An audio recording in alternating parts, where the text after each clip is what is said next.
कृष्णा माता जी, हरे कृष्णा। हरे कृष्णा।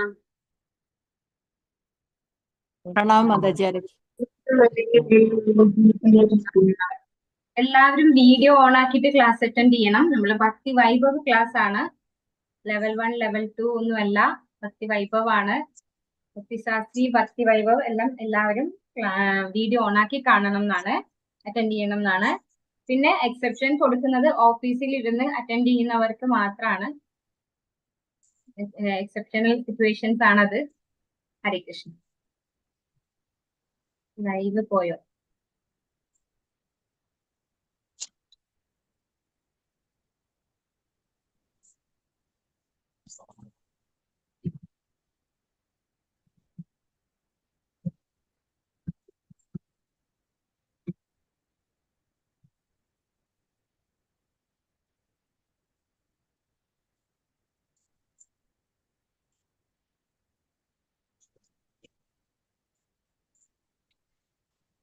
हरे कृष्ण। ओम अज्ञानतिमिरान्धस्य ज्ञानाञ्जनाशलाकया चक्षुरुन्मीलितं येन तस्मै श्रीगुरवे नमः। श्रीचैतन्यमनोभीष्टं स्थापितं येन भूतले स्वयं रूपकदा मह्यं ददाति स्वपदान्तिकं। वन्देऽहं श्रीगुरो श्रीयुतपदकमलं श्रीगुरून् वैष्णवांश्च श्रीरूपं सागरजातं सहगण रघुनाथान्वितं तं सजीवं साद्वैतं सावधूतं परिजनसहितं कृष्णचैतन्यदेवं श्रीराधा कृष्णपादान् सहगण ललिता श्रीविशाखान्वितांश्च। नमो विष्णुपादाय कृष्णप्रेष्ठाय भूतले श्रीमते भक्तिवेदान्त स्वामिनि नामिने। नमस्ते सारस्वते देवे गौरवाणी प्रचारिणे निर्विशेष शून्यवादी पाश्चात्य देशकारिणे। वाञ्छाकल्पतरुभ्यश्च कृपा सिन्धुभ्येव च पतितानां पावनेभ्यो वैष्णवेभ्यो नमो नमः। हे कृष्णा करुणा सिन्धो दीनबन्धो जगत्पते गोपेश गोपिका कान्ता राधा कान्ता नमोस्तुते। तप्त काञ्चन गौराङ्गी राधे वृन्दावनेश्वरी वृषभानुसुते देवी प्रणमामि हरिप्रिये। जय श्री कृष्ण चैतन्य प्रभु नित्यानंद श्री अद्वैत गदाधर श्रीवासादि गौर भक्त वृंदा। हरे कृष्णा कृष्ण कृष्ण हरे हरे, हरे राम राम राम हरे हरे। हरे कृष्णा. ശിഷ്ടാദ ഗോവിന്ദ മന്ദിർ ഇസ്കോൺ മംഗളൂരിന്റെ ഭക്തി വൈഭവ് ക്ലാസ്സിലേക്ക് എല്ലാ ഭക്തന്മാർക്കും സ്വാഗതം. ഓം നമോ ഭഗവതേ വാസുദേവായ, ഓം നമോ ഭഗവതേ വാസുദേവായ, ഓം നമോ ഭഗവതേ വാസുദേവായ. निगमकल्पतरोर्गलितं फलं शुकमुखादमृतद्रवसंयुतं पिबत भागवतं रसमालयं मुहुरहो रसिका भुवि भावुकाः। नारायणं नमस्कृत्य नरं चैव नरोत्तमं देवीं सरस्वतीं व्यासं ततो जयमुदीरयेत्। नष्टप्रायेषु भद्रेषु नित्यं भागवत सेवया भगवति उत्तमश्लोके भक्तिर्भवति नैष्टिकीम्। कृष्णाय वासुदेवाय देवकीनन्दनाय च नन्दगोपकुमाराय गोविन्दाय नमो नमः। हरे कृष्णा. मदेकबन्धो मत्सङ्गिन् मद्गुरो मन्महादना मन्निष्ठारक मद्भाग्या मदानन्दा नमोस्तुते। ग्रन्थरा श्रीमद्भागवतम की जय, श्रील प्रभुपाद की जय। ശ്രീമദ്ഭാഗവതം സ്കന്ധം 1 അധ്യായം 3. കൃഷ്ണൻ സർവ അവതാരങ്ങൾ അല്ലെ, ഭഗവാന്റെ അവതാരങ്ങളെ കുറിച്ചാണ് അധ്യായം 3 പഠിക്കുന്നത്. നമ്മള് കഴിഞ്ഞ ക്ലാസ്സിൽ എന്തൊക്കെയാ പഠിപ്പിച്ചേന്ന് പറയാൻ പറ്റുമോ? ഹരേ കൃഷ്ണ.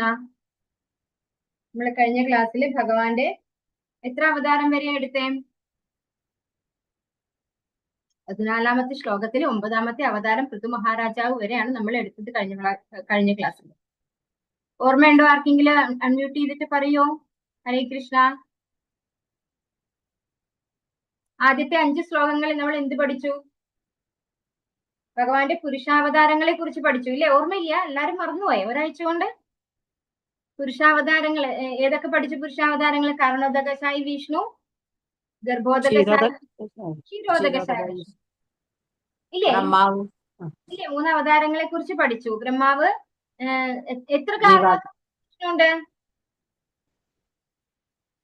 3 കാരണോദകശായി വിഷ്ണു അല്ല, അനേകർ ബ്രഹ്മാണ്ടത്തിന്ന് അല്ലേ മാതാജി? അതല്ലേ? എത്ര കാരണോദകശായി വിഷ്ണു ഉണ്ട്? ഒരൊറ്റൊരു കാരണോദകശായി വിഷ്ണുവേ ഉള്ളൂ. കാരണോദക ഓഷ്യനില് ഒരൊറ്റ മഹാവിഷ്ണു എന്ന് പറയും അല്ലെ? കാരണോദകശായി ഓഷ്യന്റെ അകത്ത് കിടക്കുന്ന ഒരൊറ്റ കാരണോദകശായി വിഷ്ണുവേ ഉള്ളൂ. എത്ര ഗർഭോദകശായി വിഷ്ണു ഉണ്ട്? ഒന്ന് ഒന്നാണോ? അല്ല. അതെങ്ങനെ വരുന്നേ? ഈ കർണോദകശായ വിഷ്ണുവിന്റെ രോമകൂപങ്ങളിൽ നിന്ന് അനന്തകോടി ബ്രഹ്മാണ്ടങ്ങൾ വരുന്നു. ഈ ബ്രഹ്മാണ്ടങ്ങൾ ഓരോന്നിനകത്തും ആരുണ്ട്? ഓരോ ഗർഭോദകശായ വിഷ്ണു. അപ്പൊ എത്ര ഗർഭോദകശായ വിഷ്ണു ഉണ്ട്? നമുക്കറിയില്ല അല്ലെ. അനന്തകോടി ബ്രഹ്മാണ്ടങ്ങൾ വരുന്നുണ്ട് ഭഗവാന്റെ രോമകൂപങ്ങളിൽ നിന്ന്. ആ അനന്തകോടി ഗർഭോദകശായ വിഷ്ണു ഉണ്ട്. അപ്പൊ ക്ഷീരോദകശായ വിഷ്ണു എല്ലാ ജീവന്റെ ഉള്ളിലും പരമാത്മാവായിട്ട് കയറിയിരിക്കുന്നു അല്ലെ, ക്ഷീരോദകശായ വിഷ്ണു. അപ്പൊ ക്ഷീരോദകശായ വിഷ്ണുവിനും എണ്ണമില്ല, ഇഷ്ടം പോലെയാണ്. കാരണം എല്ലാ ജീവാത്മാവിന്റെ ഉള്ളിലും പരമാത്മാവായിട്ടിരിക്കുന്നത് ആരാണ്? ക്ഷീരോദകശായ വിഷ്ണു ആണ് അല്ലെ. അപ്പൊ ഈ ഈ 3 അവതാരങ്ങളെ കുറിച്ചാണ് ആദ്യത്തെ 5 ശ്ലോകങ്ങളില് നമ്മൾ പറഞ്ഞത്. പിന്നെ വരുന്ന 6ാമത്തെ ശ്ലോകം മുതൽ ഭഗവാന്റെ അവതാരങ്ങളെ കുറിച്ച് പറഞ്ഞു അല്ലെ. 6ാമത്തെ ശ്ലോകത്തിൽ പറയുന്ന 1ാമത്തെ അവതാരം ആരാണ്? ഓർമ്മയുണ്ടോ? ബലരാമനാണ്. 4 കുമാരന്മാർ സനത് കുമാരാദികളുടെ അവതാരത്തെ കുറിച്ചാണ് ഫസ്റ്റില് പറഞ്ഞത് 6ാമത്തെ ശ്ലോകത്തില്. 2ാമത്തെ അവതാരം ഏതായിരുന്നു പറഞ്ഞത് ഓർമ്മയുണ്ടോ? 7ാമത്തെ ശ്ലോകത്തില് വരാഹ അവതാരത്തെ കുറിച്ച് പറഞ്ഞു. 8ാമത്തെ ശ്ലോകത്തില് നാരദ ബ്രഹ്മർഷിയെ കുറിച്ച് പറഞ്ഞു. നാരദ ബ്രഹ്മർഷിയും ഭഗവാന്റെ ശക്തിയാവേശ അവതാരമാണ്. ഓരോന്നും ഓരോ തരത്തിലുള്ള അവതാരമാണ്. പക്ഷെ ഇവിടെ എക്സ്പ്ലെയിൻ ചെയ്യുന്നത് 3ാമത്തെ അവതാരമായിട്ട് ദേവർഷി നാരദനെയാണ്. 4ാമത്തെ അവതാരമായിട്ട് നരനാരായണ ഋഷിമാരെ പറഞ്ഞു. 5ാമത്തെ അവതാരം കപിലാവതാരം പറഞ്ഞു. 6ാമത്തേത് ദത്താത്രേയ മുനിയുടെ അവതാരമാണ് പറഞ്ഞത്. 7ാമത്തേത് യജ്ഞൻ. പിന്നെ 8 ഋഷഭ മഹാരാജാവിന്റെ അവതാരം പറഞ്ഞു. 9ാമത്തേത് ഋതു മഹാരാജാവിന്റെ അവതാരം. ഇത്രയും അവതാരങ്ങൾ നമ്മൾ കഴിഞ്ഞ ക്ലാസ്സിൽ പഠിച്ചു. അപ്പൊ എല്ലാവരും നോട്ട് ചെയ്ത് കഴിഞ്ഞാൽ നമുക്ക് ചോദിക്കുമ്പോ പറയാൻ പറ്റും. ചോദിക്കുമ്പോ പറഞ്ഞാൽ കൂടുതൽ നല്ലതായിരുന്നു. നിങ്ങൾക്ക് മനസ്സിലായെന്ന് എനിക്കും മനസ്സിലാവും. ഞാൻ എടുത്ത ക്ലാസ് എനിക്കും ഒരു തൃപ്തിയാവും. അപ്പൊ 14ാമത്തെ ശ്ലോകം വരെ നമ്മൾ കഴിഞ്ഞ ക്ലാസ്സിൽ എടുത്തു. എല്ലാവർക്കും ഓക്കെ അല്ലേ? എല്ലാവരും മനസ്സിലായിട്ടിരിക്കല്ലേ? അതെ മാതാജി. ഹരേ കൃഷ്ണ. എല്ലാരും ആയോ? മാതാജി കേറിയോ? എല്ലാരും 7 പാർട്ടിസിപ്പന്റ് അല്ലേ കാണുന്നുള്ളൂ ഇപ്പൊ. തുടങ്ങട്ടെ, ക്ലാസ് തുടങ്ങട്ടെ. ഇന്ന് രാസപൂർണ്ണ മാതാജി വന്നില്ലേ? അഡ്മിൻ മാതാജി ഇല്ലേ? അഡ്മിൻ ആക്കിയില്ല അല്ലെ?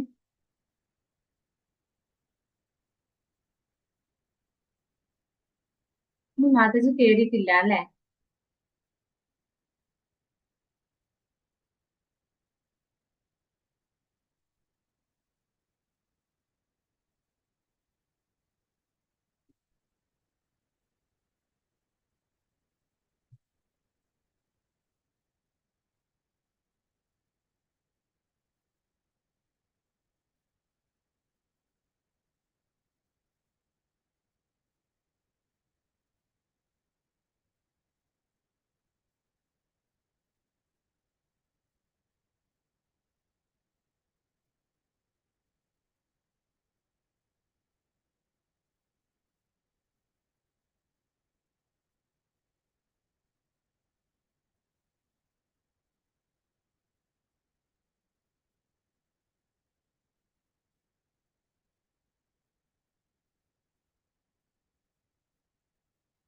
എന്താ ഇങ്ങനെ അറ്റൻഡൻസ് കുറഞ്ഞെന്ന്?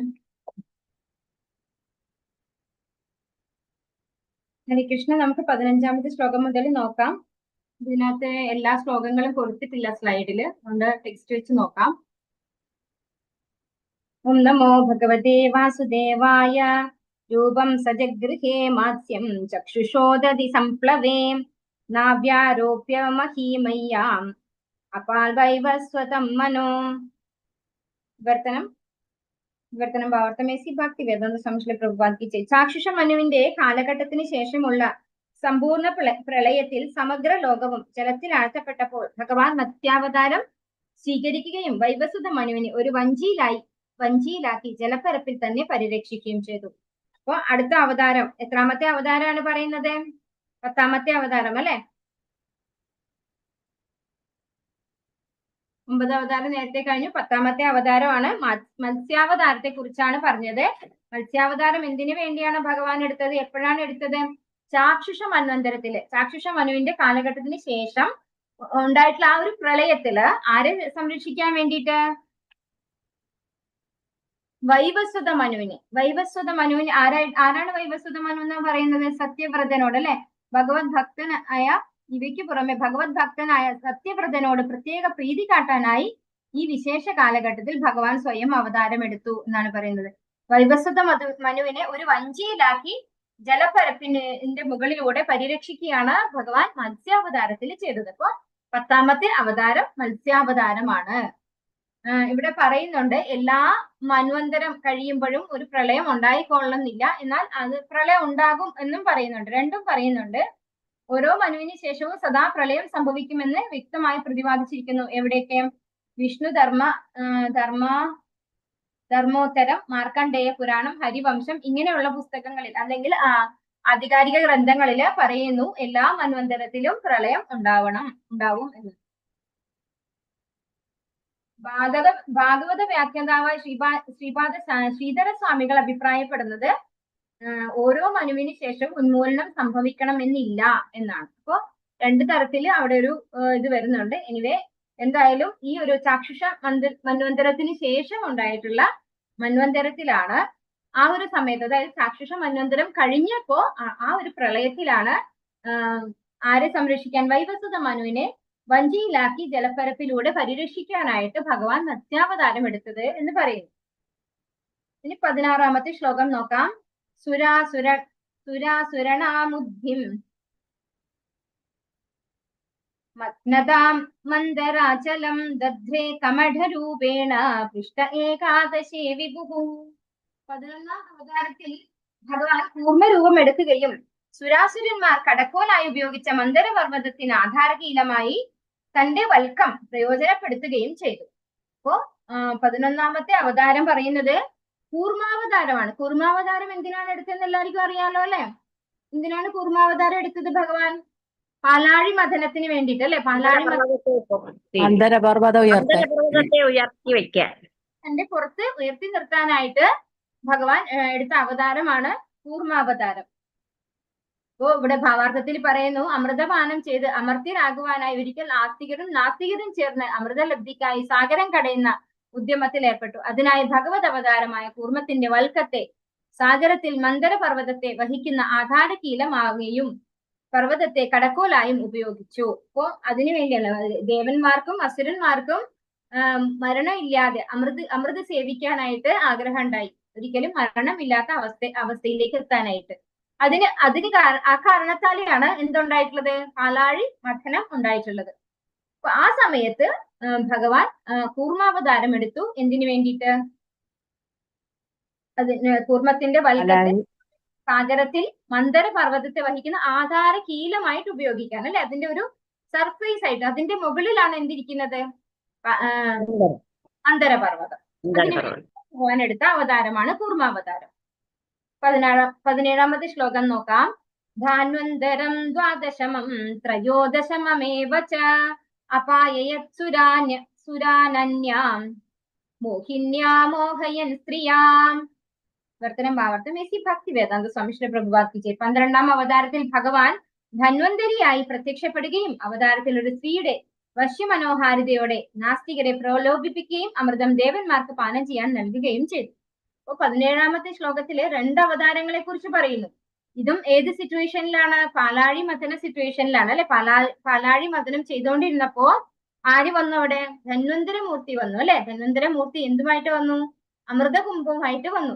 ആ അമൃതകുംഭം വന്നപ്പോ അതായത് ദേവന്മാർക്കും അസുരന്മാർക്കും തമ്മില് വഴക്കായി, അല്ലെ? അവർ അസുരന്മാര് അമൃതകുംഭം തട്ടിക്കൊണ്ടു പോവാനുണ്ടായത്, പിടിച്ചു കൊണ്ടുപോവാണ് ചെയ്തത്. ആ സമയത്ത് മോഹിനി മൂർത്തിയായിട്ട് ഭഗവാൻ അവതരിച്ചു. എന്തിനു വേണ്ടിയിട്ട്? അസുരന്മാരെ മയക്കിക്കൊണ്ട് ദേവന്മാർക്ക് അമൃത് കൊടുക്കാനായിട്ട് ഭഗവാൻ അവതരിച്ചു മോഹിനി മൂർത്തിയായിട്ട്. അപ്പൊ 2 അവതാരങ്ങളെ കുറിച്ച് പറയാണ് 17ാമത്തെ ശ്ലോകത്തില്. ഒന്ന് ധന്വന്തര മൂർത്തിയായിട്ട് അമൃതകുംഭവുമായി വന്നു. 2ാമത്തേത് മോഹിനി മൂർത്തിയായിട്ട് ദേവന്മാർക്ക് അമൃതപാനം ചെയ്യാൻ സൗകര്യം ചെയ്തു കൊടുക്കാൻ വേണ്ടിയിട്ട് അസുരന്മാരെ വശീകരിച്ച് ദേവന്മാർക്ക് അമൃത് കൊടുക്കാനായിട്ട് ഭഗവാൻ വന്നു. ചതുർദശം നാരസിംഹം ദിപ്രദൈത്യോ ദൈത്യേന്ദ്രമൂർജിതം ദദാർ കരജൈരുരാവേര ഏകാം കടകദ്രുദ്യധാം.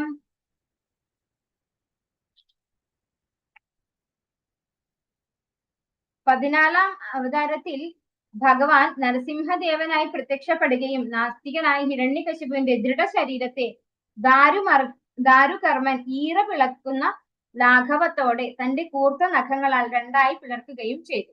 അപ്പോ 14 അവതാരം അത് നരസിംഹ ഭഗവാനായിട്ടാണ്. എന്തിനു വേണ്ടി അവതരിച്ചു? ഹിരണ്യകശിപുവിനെ എങ്ങനെ പറയും? ദാരുകർമ്മൻ ഈറ പിളർക്കുന്ന ലാഘവത്തോടെ നഖം കൊണ്ട് അദ്ദേഹത്തിന്റെ വയറ് കീറി മുറിക്കുകയാണ് ചെയ്തത്, അല്ലെ? കുടലുമാല കീറി മുറിച്ചെടുക്കുകയാണ് ഭഗവാൻ ചെയ്തത്. അപ്പൊ ഹിരണ്യകശിപുവിനെ വധിക്കാനായിട്ടും അതുപോലെ പ്രഹ്ലാദ് മഹാരാജാവിനെ സംരക്ഷിക്കാനായിട്ടും ഭഗവാൻ 14 നരസിംഹദേവനായിട്ട് പ്രത്യക്ഷപ്പെട്ടു. പഞ്ചദശം വാമനകം കൃത്വാഗാധരം ബലേഹി പദത്രയം യാചമാനഃ പ്രത്യാദിത്സു ത്രിപിഷ്ടപം. വർത്തനം ഭാവാർത്ഥമേസി ഭക്തി വേദാന്ത സംശ്ലേഷ പ്രബോധിപ്പിച്ചേ 15 അവതാരത്തിൽ ഭഗവാൻ ഒരു കുള്ള ബ്രാഹ്മണ രൂപം വാമനൻ സ്വീകരിക്കുകയും ബലി മഹാരാജാവിനാൽ സജ്ജീകരിക്കപ്പെട്ട യാഗവേദി സന്ദർശിക്കുകയും ചെയ്തു. ഭഗവാന്റെ മനസ്സിൽ ത്രിലോകങ്ങളും പുനരാർജിക്കുക എന്ന ഇച്ഛയുണ്ടായെങ്കിലും അദ്ദേഹം 3 അടി മണ്ണ് മാത്രം ദാനം ചെയ്യാൻ ആവശ്യപ്പെട്ടു. അപ്പോ 3 അടി മണ്ണ് മാത്രം യാചിച്ചുകൊണ്ട് ബലി മഹാരാജാവിന്റെ മുന്നിൽ പ്രത്യക്ഷപ്പെട്ട വാമന അവതാരമാണ് 15ാമത്തെ ഭഗവാന്റെ അവതാരമായിട്ട് ഇവിടെ പറയുന്നത്. അദ്ദേഹത്തിന് 3 ലോകവും ആഗ്രഹം ഉണ്ടായിരുന്നു, അല്ലെ? പുനരാർജിക്കുക, തിരിച്ചു പിടിക്കുക എന്ന ഉദ്ദേശം ഉണ്ടായിരുന്നെങ്കിലും 3 അടി മണ്ണ് മാത്രമേ വാമനമൂർത്തി ബലി മഹാരാജാവിനോട് യാചിച്ചുള്ളൂ.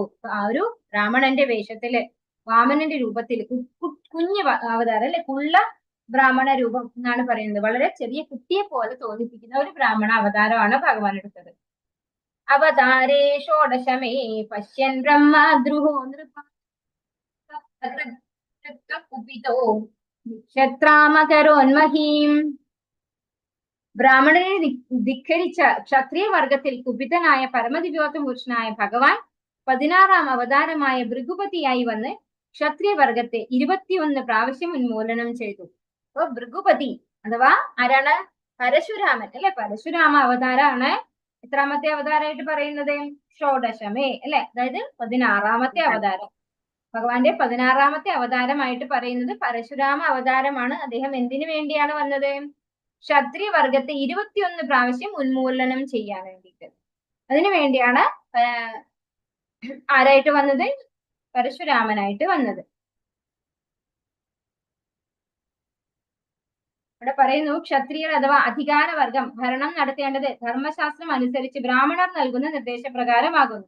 ആ മാർഗനിർദ്ദേശം അനുസരിച്ച് വേണം ഭരണാധിപന്മാർ ഭരണം നടത്തേണ്ടത്. എപ്പോൾ ക്ഷത്രിയരുടെ ഭാഗത്തു നിന്നും പണ്ഡിതരും വിവേകികളുമായ ബ്രാഹ്മണ കൽപ്പനാലംഘനം ഉണ്ടാകുന്നുവോ അപ്പോൾ ഭരണാധിപന്മാർ ബലമായി സിംഹാസനം ഭ്രഷ്ടരാക്കപ്പെടുകയും മെച്ചപ്പെട്ട ഭരണത്തിന് സംവിധാനം ഉണ്ടാക്കുകയും ചെയ്യുന്നു.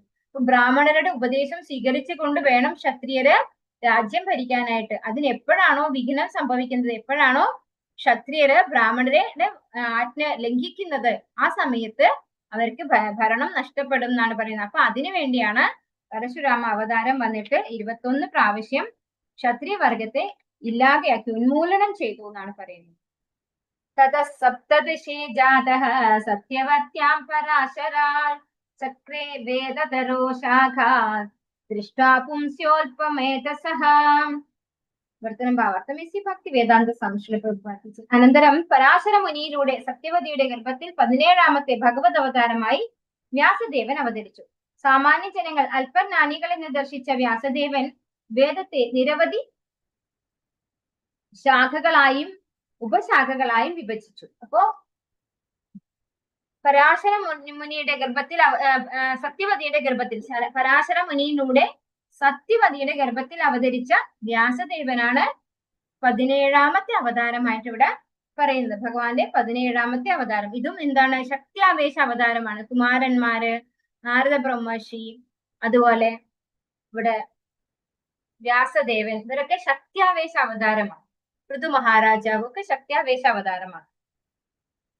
സാമാന്യ ജനങ്ങൾ അല്പജ്ഞാനികൾ എന്ന് ദർശിച്ച വ്യാസദേവൻ വേദത്തെ നിരവധി ശാഖകളായും ഉപശാഖകളായും വിഭജിച്ചു. അപ്പോ നമ്മള് കലികാലത്തിൽ വരാൻ പോകുന്ന ജനങ്ങളൊക്കെ എന്താണ് മന്ദബുദ്ധി അല്ലെ, മന്ദ സുമന്ദമതയ മന്ദഭാഗ്യ, അതാണ് നമ്മളൊക്കെയും. അത് മനസ്സിലാക്കിയിട്ടുള്ള വേദവ്യാസൻ എന്താ ആദ്യം ചെയ്തത്? ഒറ്റ വേദം മാത്രമേ ഉള്ളൂ അല്ലെ, ഒരേ ഒരു വേദം മാത്രം ഉണ്ടായതിനെ 4 വിഭജിക്കുകയാണ് ഉണ്ടായത്. ഏതൊക്കെയാണ് ആ വേദങ്ങള്? ഋഗ്വേദം, യജുർവേദം, സാമവേദം, അഥർവവേദം 4 വിഭജിക്കുകയുണ്ടായി. പതിതാത്മാക്കൾക്ക്, അതായത് നമുക്ക് കുറച്ച് ആയുസ് മാത്രമേ ഉള്ളൂ, അല്പബുദ്ധികളാണ് നമ്മൾ അല്ലെ, നമുക്ക് ഒന്നും വേഗത്തിൽ മനസ്സിലാക്കാൻ സാധിക്കില്ല. അപ്പോ അതിനു വേണ്ടിയിട്ട് നമ്മുടെ സൗകര്യാർത്ഥമായിട്ട് വേദത്തെ 4 വിഭജിച്ചു. അതുപോലെ പിന്നെന്തൊക്കെ തന്നു? നമുക്ക് ഭാഗവതം തന്നല്ലേ, ശ്രീമദ് ഭാഗവതം തന്നതും വേദവ്യാസനാണ്.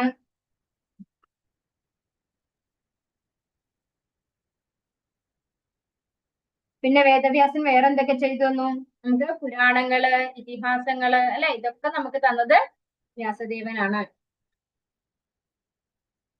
നരദേവത്വമാപന്നഃ സുരകാര്യ ചികീർഷയാ സമുദ്ര നിഗ്രഹാദീനി ചക്രേ വീര്യാണ്യതഃ പരം. 18ാം അവതാരത്തിൽ ഭഗവാൻ ശ്രീരാമചന്ദ്രനായി വന്നു. ദേവന്മാരെ പ്രീതിപ്പെടുത്താനായി ഭഗവാൻ മഹാസമുദ്രത്തെ നിയന്ത്രണ വിധേയമാക്കി. സാഗരം തരണം ചെയ്ത് നാസ്തികനായ രാവണനെ നിഗ്രഹിച്ച് അതിമാനുഷിക ശൗര്യം പ്രദർശിപ്പിച്ചു. 18ാമത്തെ അവതാരം പറയുന്നത് ശ്രീരാമചന്ദ്ര ഭഗവാനെ കുറിച്ചാണ്. ശ്രീരാമചന്ദ്ര ഭഗവാൻ വന്നത് എന്തിനു വേണ്ടിയായിരുന്നു? രാവണ നിഗ്രഹത്തിനായിട്ടായിരുന്നു അല്ലെ. മാത്രമല്ല ശ്രീരാമചന്ദ്രൻ സമുദ്രത്തെ അതിനകത്ത് പാലം പണിതു. എങ്ങനെയാണ് പാലം പണിതത്? നമ്മൾ ഇന്നൊക്കെ ഗൾഫിലൊക്കെ ഉള്ളവർക്ക് അറിയാൻ പറ്റും, ഫ്ലോട്ടിംഗ് ബ്രിഡ്ജ് ഒക്കെ ഉണ്ട് അല്ലെ. അപ്പൊ പണ്ട് ഇതാ ആദ്യം വന്നിരിക്കുന്നത് ഭഗവാൻ ശ്രീരാമചന്ദ്ര സ്വാമിയാണ് ആദ്യം ഉണ്ടാക്കിയത് ഫ്ലോട്ടിംഗ് ബ്രിഡ്ജ്. സമുദ്രത്തിൽ പൊങ്ങിക്കിടക്കുന്ന കല്ല് അല്ലെ, അതായത് ശക്തി വെയിറ്റ് കുറയുന്ന, ഭാരം കുറഞ്ഞ കല്ല് ഉപയോഗിച്ചുകൊണ്ടാണ് ആ ഒരു പാലം നിർമ്മിച്ചത്. അതായത് വെള്ളത്തിൽ ഇട്ട് കഴിഞ്ഞാൽ അത് പൊങ്ങി നിൽക്കും. സ്വതവേ വെള്ളത്തിൽ കല്ലിട്ടാ എങ്ങനെയാണ് സംഭവിക്കാം? അത് താഴോട്ട് പോകും അല്ലെ. പക്ഷെ ഭഗവാന്റെ നാമം, അതായത് ജയ് ശ്രീറാം എന്ന് എഴുതിക്കൊണ്ടാണ് അവരെല്ലാ കല്ലും വെള്ളത്തിൽ ഇട്ടിരുന്നത്. അപ്പൊ അങ്ങനെ അതിനെ തിന്നാക്കി മാറ്റി, അതായത് ഭാരം കുറഞ്ഞതാക്കി മാറ്റി, അങ്ങനെയാണ് ആ ഒരു പാലം ബ്രിഡ്ജ് ഉണ്ടാക്കിയിട്ടുള്ളത് എന്ന് പറയുന്നു. ഇവിടെ ഭഗവാന്റെ അവതാരത്തെ കുറിച്ച് ഇവിടെ പറയുന്നുണ്ട്. ശ്രീരാമചന്ദ്ര ഭഗവാൻ പരമദിവ്യോത്തമ പുരുഷനാകയാൽ ഏതൊരു മാനവനും രാവണൻ ഉൾപ്പെടെ മഹാശക്തിമാന്മാരായ ഭൗതികവാദികൾക്കും സാധ്യമല്ലാത്ത അതിമാനുഷിക പ്രവർത്തനങ്ങൾ പ്രദർശിപ്പിച്ചു. അപ്പൊ ഭഗവാൻ പരമദിവ്യോത്തമ പുരുഷനായതുകൊണ്ട് തന്നെ അദ്ദേഹത്തിന് എന്തും ചെയ്യാൻ പറ്റും അല്ലെ. ഭഗവാൻ അതിമാനുഷിക പ്രവർത്തികൾ പ്രദർശിപ്പിച്ചു എന്നാണ് പറയുന്നത്. ശ്രീരാമചന്ദ്ര ഭഗവാൻ ഇന്ത്യൻ മഹാസമുദ്രത്തിന് കുറുകെ ശിലകൾ ജലത്തിൽ പൊങ്ങിക്കിടക്കുന്ന രാജകീയ പാലം നിർമ്മിച്ചു. ആധുനിക ശാസ്ത്രജ്ഞർ ഭാരമില്ലാത്ത അവസ്ഥയെക്കുറിച്ചുള്ള ഗവേഷണങ്ങൾ നടത്തിയെങ്കിലും എല്ലായിടത്തും ഭാരമില്ലായ്മ നടപ്പിൽ വരുത്തുക സാധ്യമല്ല തന്നെ. എന്നാൽ ഭാരമില്ലായ്മ എന്ന പ്രക്രിയ ഭഗവത് സൃഷ്ടിയാണ്. തന്മൂലം ഭഗവാന് ബൃഹത്തായ ഗ്രഹങ്ങളെ അന്തരീക്ഷത്തിൽ താങ്ങി നിർത്താനും പ്രദക്ഷിണം ചെയ്യിക്കാനും കഴിയുന്നു. ഭൂഗോളത്തിനകത്ത് തന്നെ ശിലകൾക്ക് ഭാരമില്ലാതാക്കി തീർക്കുകയും അവലംബ സ്തംഭങ്ങളുടെ സഹായമില്ലാതെ തന്നെ സാഗരത്തിന് കുറുകെ ഒരു ശിലാപാലം നിർമ്മിക്കുകയും ചെയ്തു. ഭഗവത് ശക്തിയുടെ പ്രദർശനങ്ങളാണിത്. അപ്പൊ ഭഗവാന് മാത്രം ചെയ്യാൻ സാധിക്കുന്ന കാര്യമാണ് അല്ലെ. നമ്മളൊക്കെ മിൽക്കി വേ എന്ന് പറയും. പിന്നെ ഭൂമി സൂര്യനെ ചുറ്റിക്കൊണ്ടിരിക്കുന്നു, ഭൂമിയെ ചുറ്റിക്കൊണ്ടൊരു ചൊവ്വ അല്ലെ, പിന്നെ ചൊവ്വ വരുന്നു. അപ്പൊ അങ്ങനെ ഇതൊക്കെ നമ്മൾ അവിടെ കാണുന്നു, നമ്മൾ സയൻസിൽ പഠിക്കുന്നു. പക്ഷെ ഇതൊക്കെ എങ്ങനെയാണ് ആ എയറിൽ നിൽക്കുന്നത്? അത് നമ്മൾ ഭഗവത്ഗീതയിൽ പഠിച്ചല്ലേ. ഭഗവാന്റെ ഒരു ചെറിയ ഒരു അംശമാണ് ഇതിനെയൊക്കെ യഥാസ്ഥാനത്ത് നിലനിർത്തുന്നത് എന്ന് നമ്മൾ ഭഗവത്ഗീതയില് വിഭൂതി യോഗത്തിൽ പഠിച്ചിട്ടുണ്ട്. നമ്മള് ഭഗവാന്റെ ചെറിയ ഒരു ശക്തിയാണ് ഈ എല്ലാ ഗ്രഹവ്യൂഹങ്ങളെയും അതാത് സ്ഥാനത്ത് നിലനിർത്തുന്നത്. അതുപോലെ ശ്രീരാമ അവതാരത്തിൽ അഹല്യ, ഒരു കല്ലായിട്ടിരുന്ന അഹല്യ ഒരു സ്ത്രീയായി മാറി അല്ലെ. ഇങ്ങനെ കുറെ എന്താണ് പറയാ, ഭഗവാന്റെ അതീന്ദ്രിയമായിട്ടുള്ള ശക്തി അല്ലെങ്കിൽ അതിമാനുഷിക പ്രവർത്തനങ്ങൾ ഭഗവാൻ പ്രദർശിപ്പിച്ചിട്ടുണ്ട് ശ്രീരാമചന്ദ്ര ഭഗവാൻ. ശ്ലോകം 23. ഏകോനവിംശേ വിംശത്തിമേ വൃഷ്ണിഷു പ്രാപ്യ ജന്മനി രാമകൃഷ്ണാവിധി ഭുവു ഭവാനഹരദ്ധരം. 19ാമത്തെയും 20ാമത്തെയും അവതാരത്തിൽ ഭഗവാൻ ബലരാമനായും ശ്രീകൃഷ്ണനായും വൃഷ്ണി വംശത്തിൽ യദുകുലത്തിൽ ജാതനായി പ്രപഞ്ചഭാരം ദൂരീകരിച്ചു. 19ഉം 20ഉം അവതാരങ്ങള് 23ാമത്തെ ശ്ലോകത്തിൽ പറയാണ്. ഭഗവാന്റെ 19ാമത്തെ അവതാരമായിട്ട് ബലരാമസ്വാമിയും 20ാമത്തെ അവതാരം ശ്രീകൃഷ്ണ ഭഗവാനുമാണ്. ഇവിടെ പറയുന്ന ഈ ശ്ലോകത്തിലെ ഭഗവാൻ എന്ന വിശേഷ സൂചന ബലരാമനും ശ്രീകൃഷ്ണനും ഭഗവാന്റെ യഥാർത്ഥ സ്വരൂപങ്ങളാണെന്ന് വ്യക്തമാക്കുന്നു. അപ്പൊ ഭഗവാൻ എന്ന് ഉപയോഗിച്ചിരിക്കുന്നത് ഇവിടെ മാത്രമാണ് അല്ലെ. ഈ ഭഗവാൻ എന്ന് ഉപയോഗിക്കാൻ കാരണം എന്തുകൊണ്ടാണ്? ഭഗവാൻ തന്നെയാണ് അല്ലെ. ഭഗവാന്റെ ഒന്നാമത്തെ വിസ്തരണമായിട്ടുള്ള സംകർഷണ മൂർത്തിയാണ് ബലരാമസ്വാമിയായിട്ട് വന്നിട്ടുള്ളത്. അതുപോലെ ഭഗവാൻ സ്വയം ഭഗവാൻ തന്നെയാണ്. അത് വരുന്ന ശ്ലോകങ്ങളിൽ പറയുന്നുണ്ട്. സ്വയം ഭഗവാൻ തന്നെയാണ് ശ്രീകൃഷ്ണ ഭഗവാനായിട്ട് വന്നിരിക്കുന്നത്. അപ്പോ എത്രാമത്തെ അവതാരം നമ്മൾ പറയുന്നത്? 19ഉം 20ഉം. 19ാമത്തെ അവതാരം ബലരാമസ്വാമിയാണ്. 20ാമത്തെ അവതാരം സ്വയം ഭഗവാൻ അല്ലെ, ശ്രീകൃഷ്ണ ഭഗവാനാണ്. തദക്കലൗ സംപ്രവൃത്തേ സമ്മോഹായ സുരദ്വിഷാം ബുദ്ധോ നാംനാഞ്ജനസുതഃ ഗണേഷു ഭവിഷ്യതി. അനന്തരം കലിയുഗ ആരംഭത്തിൽ ആസ്തികരിൽ അസൂയാലുക്കളായവരെ വ്യാമോഹിപ്പിക്കുക എന്ന ഉദ്ദേശത്തോടെ അഞ്ജനാപുത്രനായ ശ്രീബുദ്ധനായി ഗയ പ്രവിശ്യയിൽ ഭഗവാൻ അവതരിക്കും. അപ്പോ അടുത്ത അവതാരം ശ്രീബുദ്ധ അവതാരമാണ്. എത്രാമത്തെ അവതാരമാണ്? 21ാമത്തെ അവതാരമാണ് ഇവിടെ പറയുന്നത്. ശ്രീമദ് ഭാഗവതം എത്ര വർഷം മുമ്പ് രചിച്ചതാണെന്ന് ഓർമ്മയുണ്ടോ? ഹരേ കൃഷ്ണ. എത്ര വർഷമാണ്? 5000 വർഷങ്ങൾക്ക് മുൻപ് വ്യാസദേവനാൽ രചിക്കപ്പെട്ടതാണ് ശ്രീമദ് ഭാഗവതം. ശ്രീബുദ്ധൻ എപ്പോഴാണ് അവതരിച്ചിട്ടുള്ളത്? 2000 വർഷങ്ങൾക്ക് മുൻപാണ് അല്ലെ. കേവലം 2000 വർഷങ്ങൾക്ക് മുമ്പ്. അപ്പോ ഭാഗവതം എഴുതുന്ന സമയത്ത് ആരുടെ അവതാരം ഉണ്ടായിട്ടില്ല? ശ്രീബുദ്ധന്റെ അവതാരം ഉണ്ടായിട്ടില്ല. അതുകൊണ്ടാണ് ഇവിടെ എന്ത് പറഞ്ഞിരിക്കുന്നത്?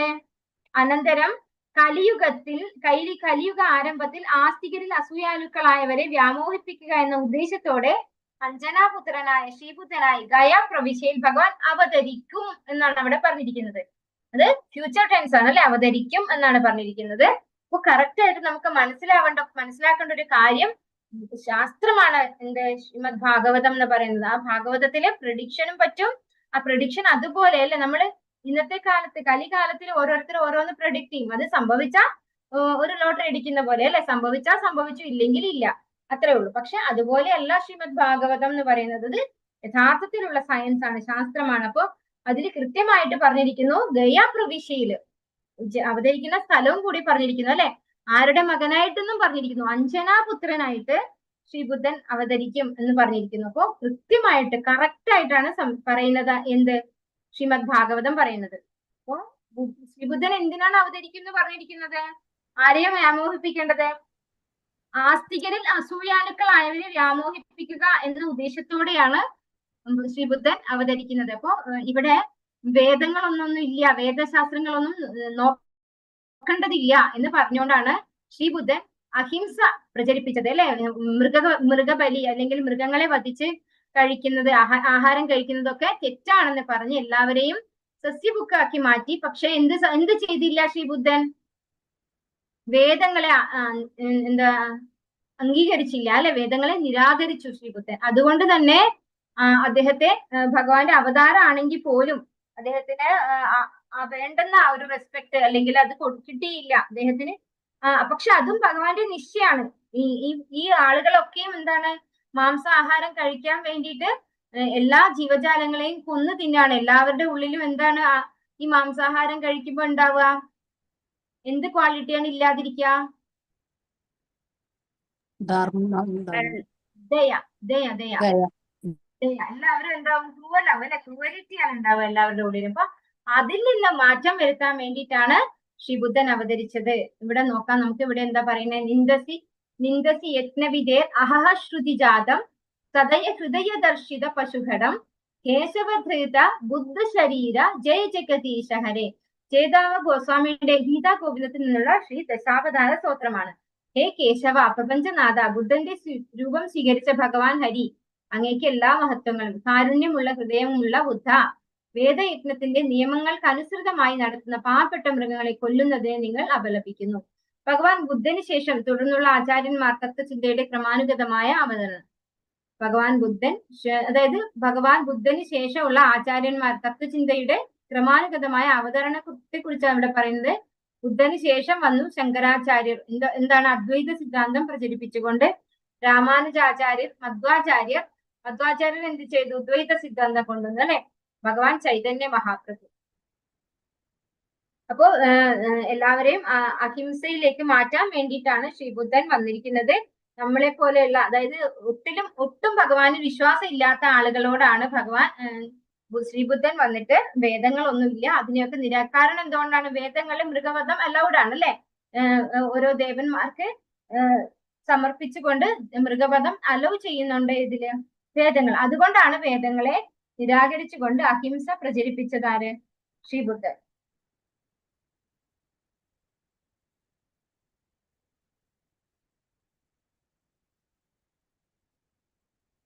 കലിയുഗത്തിന് തൊട്ടു മുമ്പാണ്, ഏകദേശം 5000 വർഷങ്ങൾക്ക് മുൻപ് ശ്രീമദ് ഭാഗവതം രചിച്ചത്. എന്നാൽ ശ്രീബുദ്ധ ഭഗവാൻ ഏകദേശം 2600 വർഷങ്ങൾക്ക് മുൻപാണ് അവതരിച്ചത്. ആകയാൽ ശ്രീമദ് ഭാഗവതത്തിൽ ശ്രീബുദ്ധ ഭഗവാനെ കുറിച്ച് പൂർവ്വമായി പ്രവചിച്ചിരിക്കുന്നത് ഈ സുവ്യക്ത വിശുദ്ധ ഗ്രന്ഥത്തിന്റെ ആധികാരികത്വം അപ്രകാരമാണ്. അത്തരം നിരവധി വചനങ്ങൾ ഈ ഗ്രന്ഥത്തിലുണ്ട്. മാത്രമല്ല അവയൊക്കെ ഒന്നിനു പിറകെയായി സത്യമാകുന്നു. എല്ലാ ബദ്ധാത്മാക്കളുടെയും 4 ന്യൂനതകളായ പിശക്, മിഥ്യാബോധം, വഞ്ചന, വൈകല്യം എന്നിവ ശ്രീമദ് ഭാഗവതത്തിന്റെ സംശയാതീതവും പരമവുമായ സൂചനകളാണ്. മുക്താത്മാക്കൾ ഈ ന്യൂനതകൾക്കൊക്കെ അതീതരാണ്. ആകയാൽ വിദൂരമായ ഭാവി ഫലങ്ങൾ മുൻകൂട്ടി ദർശിക്കാനും പ്രവചിക്കാനും അവർക്ക് കഴിയുന്നു. അത് വ്യക്തമായിട്ട് ശിലപ്രഭുപാദർ പർപ്പോട്ടിൽ തന്നിരിക്കുകയാണ്. ഈ ശ്രീമദ് ഭാഗവതത്തിലൂടെയുള്ള പ്രവചനം വളരെ കറക്റ്റ് ആയിട്ട് ഉള്ളതായിരിക്കും. നമ്മൾക്കൊക്കെ 4 ന്യൂനതകളുണ്ട്. പക്ഷെ മുക്താത്മാക്കളായിട്ടുള്ളവർക്ക് ആ ന്യൂനതകൾ ഇല്ല. അതൗ സൗയുഗസന്ധ്യായാം വസ്യുപ്രായേഷു രാജസു ജനിതാ വിഷ്ണു യശസോ നാംനാ കൽക്കിർജഗത്പതിഃ. വർത്തനം ഭാവാർത്ഥം എസ് ഭക്തിവേദാന്ത സ്വാമി ശിലപ്രഭുപാദ്. അനന്തരം ഇരു യുഗങ്ങളുടെയും സംയോജന കാലഘട്ടത്തിൽ സൃഷ്ടികർത്താവായ ഭഗവാൻ വിഷ്ണുയശന്റെ പുത്രനായി കൽക്കി ഭഗവാൻ അവതരിക്കും. ആ സമയത്ത് ഭൂമിയിലെ ഭരണകർത്താക്കൾ കൊള്ളക്കാരായി അധപതിച്ചിരിക്കും. അപ്പൊ കൽക്കി അവതാരം. രാസപൂർണ്ണ മാതാജി കയറിയിട്ടുണ്ടോ? ഹരേ കൃഷ്ണ മാതാജി. ഹരേ കൃഷ്ണ മാതാജി, ഞാൻ കുറച്ചേരെ കയറിയിട്ട് എനിക്ക് അറ്റൻഡൻസ് ലിങ്ക് പോസ്റ്റ് ചെയ്യാൻ പറ്റുന്നില്ല. എന്ത് പറ്റി? എന്തോ എന്റെ ഫോണിൽ നിന്ന് കംപ്ലൈന്റ് ആയിട്ട് ഞാൻ ഇന്ന് ഷോപ്പിൽ കൊടുത്ത് വന്നോളൂ. അതിന്റെ ആണോന്ന് അറിഞ്ഞൂടാ. അവരിത് ഒട്ടിച്ചാക്കി ഇതാക്കി തന്നേക്കണേ. അപ്പൊ എന്തായാലും എനിക്ക് ആ ബാൻഡേജ്, റബ്ബർ ബാൻഡ് ഒന്നും നിന്നൂരാൻ പറ്റൂല. ഒരു ദിവസം കഴിഞ്ഞിട്ടേ അതിന്റെ കഴിക്കാൻ പറ്റും. അതിന്റെ ആണോന്ന് അറിഞ്ഞൂടാ. ഒരു സ്ക്രീൻഷോട്ട് എടുത്ത് വെച്ചോളൂ, എത്ര പേര് അറ്റൻഡ് ചെയ്തിട്ടുണ്ട്. അത് ഞാൻ എഴുതി വെച്ചിട്ടുണ്ട് മാതാജി, എല്ലാവരുടെയും പേര് ഞാൻ എഴുതി വെച്ചിട്ടുണ്ട്. അപ്പൊ അത് മതി തൽക്കാലത്തേക്ക് അങ്ങനെ. ഓക്കെ മാതാജി, താങ്ക്സ്. ഹരേ കൃഷ്ണ. അപ്പോ നമ്മൾ അടുത്ത അവതാരം, നേരത്തെ പറഞ്ഞ അവതാരം എത്രാമത്തെ അവതാരമായിരുന്നു? എത്രാമത്തെ അവതാരം? 20 അല്ല, ശ്രീകൃഷ്ണൻ, ബലരാമൻ, ശ്രീബുദ്ധൻ. 21 ബുദ്ധ ഭഗവാൻ 21. 21ാമത്തെ അവതാരമാണ് ശ്രീബുദ്ധൻ്റെത് പറഞ്ഞത്. ഇനി 22ാമത്തെ അവതാരം കൽക്കി അവതാരമാണ് പറയുന്നത്. കൽക്കി അവതാരം ഇനി വന്നിട്ടില്ല അല്ലെ, വരാനിരിക്കുന്നേ ഉള്ളൂ. അപ്പൊ അതാണ് ഇവിടെ പ്രിഡിക്ഷൻ ആയിട്ട് പറയുന്നത്. ഇവിടെ എന്താ പറയുന്നത്? 2 യുഗങ്ങളുടെയും സംയോജന കാലഘട്ടത്തിൽ സൃഷ്ടികർത്താവായ ഭഗവാൻ വിഷ്ണുയശന്റെ പുത്രനായിട്ട്, അച്ഛന്റെ പേരും പറയുന്നുണ്ട് അല്ലെ, വിഷ്ണുയശൻ എന്നാണ് കൽക്കി ഭഗവാന്റെ അച്ഛന്റെ പേര് പറയുന്നത്. അദ്ദേഹത്തിന്റെ പുത്രനായി കൽക്കി ഭഗവാൻ അവതരിക്കും. ആ സമയത്ത് പ്രത്യേകത എന്താണ്? ഭരണകർത്താക്കളൊക്കെ കൊള്ളക്കാരായി മാറും എന്നാണ് പറയുന്നത്. അപ്പോ കൽക്കി അവതാരം ഇനിയും വരാനിരിക്കുന്നേ ഉള്ളൂ. കലിയുഗം 4,27,000 വർഷം ബാക്കിയിരിക്കുകയാണ്. അപ്പൊ കൽക്കി അവതാരം വരാൻ പോകുന്നത് വിഷ്ണുയശന്റെ പുത്രനായിട്ടാണ് ഭഗവാൻ കൽക്കിയായിട്ട് അവതരിക്കുന്നത്. ആ സമയത്ത് എല്ലാവരും കൊള്ളക്കാരായിരിക്കും അല്ലെ, എല്ലാവരാലും ആക്രമിക്കപ്പെടുന്ന ഒരു സമയമാണ്. ചെറിയ പർപ്പോട്ടാണ് വായിക്കാം. ഇവിടെ പരമദിവ്യോത്തമ പുരുഷന്റെ അവതാരമായി കൽക്കി ഭഗവാൻ ആഗതനാകും എന്ന മറ്റൊരു പ്രവചനം നൽകിയിരിക്കുന്നു. ഇരുയുഗങ്ങളുടെയും സംയോജന സമയത്ത് കലിയുഗ അവസാനവും സത്യയുഗ ആരംഭത്തിലും. അപ്പൊ കലിയുഗം കഴിഞ്ഞ് അടുത്ത സത്യയുഗം തുടങ്ങാനുള്ള ആ ഒരു ടൈമില്, ആ ഒരു യുഗസന്ധ്യയിലാണ് കൽക്കി അവതാരം ഉണ്ടാകുന്നത്. സത്യയുഗം, ത്രേതായുഗം, ദ്വാപരയുഗം, കലിയുഗം എന്നീ 4 ആവർത്തി യുഗങ്ങൾ പഞ്ചാംഗത്തിലെ മാസങ്ങൾ എന്ന പോലെ ആവർത്തിക്കപ്പെടുന്നു. വർത്തമാന കലിയുഗത്തിന്റെ ദൈർഘ്യം 4,32,000 വർഷങ്ങളാണ്. ഇതിൽ വെറും 5000 വർഷങ്ങൾ മാത്രമേ കുരുക്ഷേത്ര യുദ്ധത്തിന് ശേഷം മഹാരാജാ പരീക്ഷത്തിന്റെ ഭരണത്തിന് ശേഷം നാം കടന്നു പോയിട്ടുള്ളൂ. ആകയാൽ 4,27,000 വർഷങ്ങൾ ഇനിയും പൂർത്തിയാക്കേണ്ടതായിട്ടുണ്ട്. ഈ യുഗാവസാനം ശ്രീമദ് ഭാഗവതത്തിൽ മുൻകൂട്ടി പ്രതിപാദിച്ചിരിക്കുന്നത് പോലെ കൽക്കി അവതരിക്കും. പണ്ഡിത ബ്രാഹ്മണനായ വിഷ്ണു യശ അദ്ദേഹത്തിന്റെ പിതാവെന്നും ഗ്രാമം ശമ്പളം എന്നും സൂചിപ്പിച്ചിരിക്കുന്നു. മുകളിൽ പ്രസ്താവിച്ച പോലെ എല്ലാ പ്രവചനങ്ങളും കാലക്രമേണ തെളിയും. ശ്രീമദ് ഭാഗവതത്തിന്റെ പ്രാമാണ്യമാണിത്. അപ്പോൾ ശമ്പള വില്ലേജ്, ശമ്പള ഗ്രാമത്തിലാണ് ഭഗവാൻ കൽക്കി അവതാരമായിട്ട് അവതരിക്കാൻ പോകുന്നത് എന്നും പറഞ്ഞിട്ടുണ്ട് എന്ന് പറയുന്നു. അവതാരാഹ സംഖ്യേയ ഹരേ സത്വനിധേ ദ്വിജാഹ യഥാ വിദാസിന കുല്യാഹ സരസസ്യു സഹസ്രശഃ. അല്ലയോ ബ്രാഹ്മണ ശ്രേഷ്ഠരെ, അക്ഷയമായ ജലസ്രോതസ്സിൽ നിന്നും ഉദ്ഭവിക്കുന്ന ചിച്ചാറിനെ പോലെ ഭഗവാന്റെ അവതാരങ്ങൾ അസംഖ്യമാണ്. അപ്പോ അസംഖ്യമാണ് ഭഗവാന്റെ അവതാരം. ഭഗവാൻ തന്നെ വിഭൂതി യോഗത്തിൽ പറയുന്നുണ്ടല്ലേ, ഞാൻ വളരെ പ്രധാനപ്പെട്ടത് മാത്രമേ അർജുന ഇവിടെ പറയുന്നുള്ളൂ എന്ന്. അതുപോലെ ഇവിടെ ശ്രീമദ് ഭാഗവതത്തിൽ ഭഗവാന്റെ അവതാരങ്ങളെ കുറിച്ചും പറയാണ്. എന്തിനോടാ ഉപമിച്ചിരിക്കുന്നത്? ചിറ്റാറിനെ പോലെയാണെന്ന് പറയുന്നു. ഭഗവാന്റെ അവതാരങ്ങൾ ചിറ്റാറിനെ പോലെയാണ്, അസംഖ്യമാണ്. ജലസ്രോതസ്സിൽ നിന്നും ഉദ്ഭവിക്കുന്ന ചിറ്റാറിനെ പോലെ ഓരോ കൈവഴികൾ ഇങ്ങനെ ഒഴുകി ഒഴുകി പോലെ നമ്മൾ ഒഴുകും തോറും എന്തുണ്ടാവും? ഒരു കുഞ്ഞു കൈവഴി ഒഴുകിപ്പോവും. അതുപോലെ ഭഗവാന്റെ അവതാരങ്ങൾ അനവധിയുണ്ട്. അതിൽ എന്താണ് ഇമ്പോർട്ടന്റ് ആയിട്ടുള്ള കുറച്ച് അവതാരങ്ങളെ കുറിച്ച് മാത്രമേ ഇവിടെ പറയുന്നുള്ളൂ. നമുക്ക് പല അവതാരങ്ങളുണ്ട് അല്ലെ? ഏതൊക്കെ അവതാരങ്ങൾ ഉണ്ടെന്ന് എല്ലാവർക്കും ഓർമ്മയുണ്ടോ? ഗുണാവതാരമുണ്ട്, ശക്തിയാവേശ അവതാരമുണ്ട്, പുരുഷാവതാരമുണ്ട്, പിന്നെയോ ലീലാവതാരങ്ങളുണ്ട്, പിന്നെന്തുണ്ട്? മന്വന്തര അവതാരങ്ങളുണ്ട്, പിന്നെയുണ്ടല്ലോ ഒരെണ്ണം കൂടെ. അപ്പൊ അങ്ങനെ ഭഗവാന്റെ ഓരോ ടൈപ്പ് അവതാരത്തിലും ഒരുപാട് അവതാരങ്ങളുണ്ട് അല്ലെ?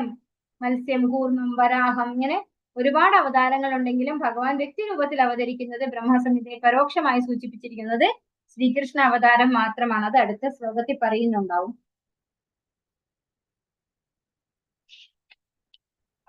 ഋഷയോ മനവോ ദേവാ മനുപുത്രാ മഹൗജസഃ കലാ സർവേ ഹരേരേവ സപ്രജാപതയ സ്മൃതാം.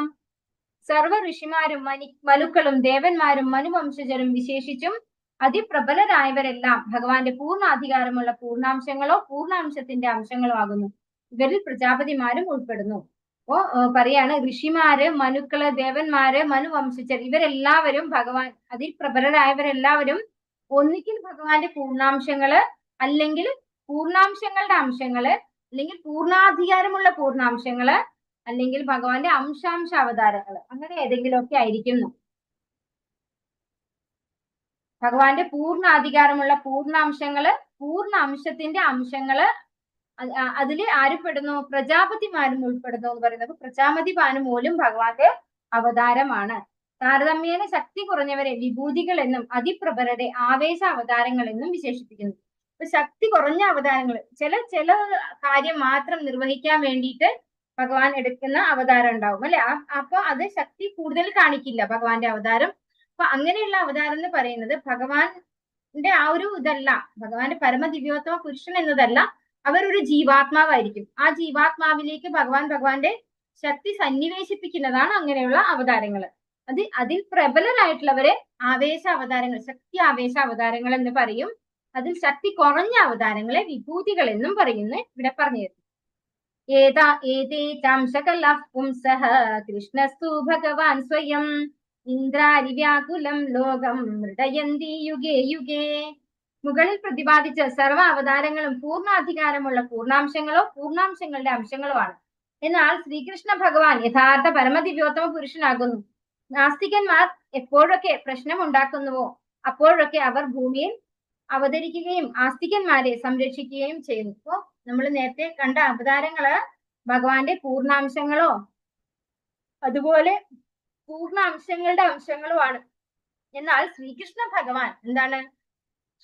കൃഷ്ണസ്തു ഭഗവാൻ സ്വയം എന്നാണ് ഭാഗവതത്തിൽ പറയുന്നത് അല്ലെ? ഭഗവാൻ സ്വയം ഭഗവാനാണ്, അവതാരിയായിട്ടുള്ള ഭഗവാനാണ് ശ്രീകൃഷ്ണ ഭഗവാനായിട്ട് അവതരിച്ചിട്ടുള്ളത്.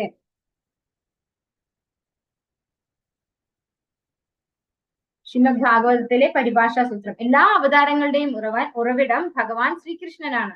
വ്യത്യസ്ത വൈഷ്ണവ ആചാര്യന്മാരുടെ വിശദീകരണങ്ങൾ. ശ്രീമദ് ഭാഗവത ശ്ലോകങ്ങളിലെ ചക്രവർത്തി പരിഭാഷാ സൂത്രം. ശ്രീല കൃഷ്ണദാസ കവിരാജ ഗോസ്വാമി ശ്രീ ചൈതന്യ ചരിതാമൃതത്തിൽ ഭഗവാൻ ചൈതന്യനെ പരമ ദിവ്യോത്തമ പുരുഷനായി സ്ഥാപിക്കുന്നു. വദന്തി തത്തത്വ വിദസ്ത തത്വം യജ്ഞാനമദ്വയം തത്വം യജ്ഞാനമദ്വയം ബ്രഹ്മേതി പരമാത്മേതി ഭഗവാനിതി ശബ്ദതേ. ഇത് ശ്രീമദ് ഭാഗവതത്തിൽ പറയുന്ന ശ്ലോകാണ്. ഏതേ ചാംശകല പുംസഃ കൃഷ്ണസ്തു ഭഗവാൻ സ്വയം ഇന്ദ്രാദിവ്യാകുലം ലോകം ഹൃദയന്തി യുഗേ യുഗേ. ഇത് ഈ ശ്ലോകം തന്നെയാണ്. ശ്രീശുകോവാച അത്ര സർഗോ വിസർഗശ്ച സ്ഥാനം പോഷണമൂതയതഃ ഉദയഃ മന്വന്തരേശാനുകഥ നിരോധോ മുക്തിരാശ്രയഃ. ഇത് രണ്ടാമത്തെ സ്കന്ധത്തില് 10ാമത്തെ അധ്യായത്തിൽ 1ാമത്തെ ശ്ലോകമാണ്. ഒരു രചനയിൽ വിഷയം അറിയപ്പെടുന്നത് ആരോപണത്തിന് ഇതുവരെ അറിയാത്തത് മുമ്പ് വരണം. ഉദാഹരണം, ഭക്തൻ വിഷയം, ഒരു മികച്ച ഗായകനാണ് ആരോപണം. അതുപോലെ ഈ 1:3:28 ശ്ലോകത്തിൽ ഏതേ എല്ലാ അവതാരങ്ങളും പട്ടികപ്പെടുത്തിയിരിക്കുന്നു, വായനക്കാരന് അറിയാം. കൂടാതെ അംശകല, ഈ അവതാരങ്ങൾ പൂർണ്ണാംശങ്ങളോ പൂർണ്ണാംശങ്ങളുടെ അംശങ്ങളോ ആണ്, അത് ഉപയോക്താക്കൾക്ക് അറിയില്ല. കൃഷ്ണസ്തു വിഷയം, ഭഗവാൻ സ്വയം ആരോപണം. അതായത് ഇവിടെ പറഞ്ഞു തരികയാണ് ഈ ഒരു ശ്ലോകത്തിൽ ഉപയോഗിച്ചിരിക്കുന്ന ആ ഒരു സ്റ്റൈൽ അല്ലെ, നമ്മൾ ആ എഴുതുന്ന സ്റ്റൈൽ ഉണ്ടല്ലോ, ഓരോ ഗ്രാമാറ്റിക്കൽ ആയിട്ട് എഴുതുന്ന ഒരു സ്റ്റൈലുണ്ട്. ഇവിടെ പറയുന്നത് കൃഷ്ണസ്തു ഭഗവാൻ സ്വയം. അപ്പൊ കൃഷ്ണൻ അതാണ് വിഷയം, ആരോപണം രണ്ടാമത് വരും. അപ്പൊ ഭഗവാൻ സ്വയമാണ്, കൃഷ്ണനായിട്ട് ഇവിടെ വന്നിരിക്കുന്നത് സ്വയം ഭഗവാനാണ് എന്ന് സ്ഥാപിക്കുകയാണ് ഇവിടെ ചെയ്യുന്നത്. അതായത് ഇവിടെ ഭഗവാൻ ഇതുവരെ അറിയപ്പെട്ടിട്ടില്ല, അത് കൃഷ്ണനെയാണ് സൂചിപ്പിക്കുന്നത്, മറ്റൊരു അവതാരത്തെയും അല്ല.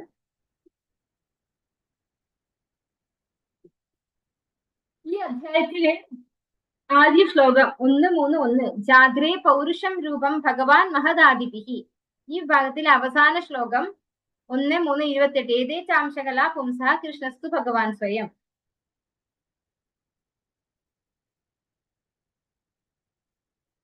രണ്ടിലും എന്താണ് പറയുന്നത്? ഭഗവാൻ കൃഷ്ണനെ കുറിച്ചാണ് പറയുന്നത്. ജാഗ്രേ പൗരുഷം രൂപം ഭഗവാൻ മഹദാദിഭിഹി എന്ന് പറഞ്ഞു തുടങ്ങുന്നു ഈ അധ്യായത്തിലെ 1ാമത്തെ ശ്ലോകം എന്നാണ് പറയുന്നത്. അപ്പൊ രണ്ടിലും ആരാണ് പറയുന്നത്? ഇത് ഭഗവാനാണ് പരമദിവ്യോത്തമ പുരുഷൻ എന്ന് സ്ഥാപിക്കുകയാണ് ഇവിടെ ഓരോ ശ്ലോകങ്ങൾ എടുത്തു കാണിച്ചിട്ട് നമുക്ക് ഇവിടെ കാണിച്ചു തരുന്നത്.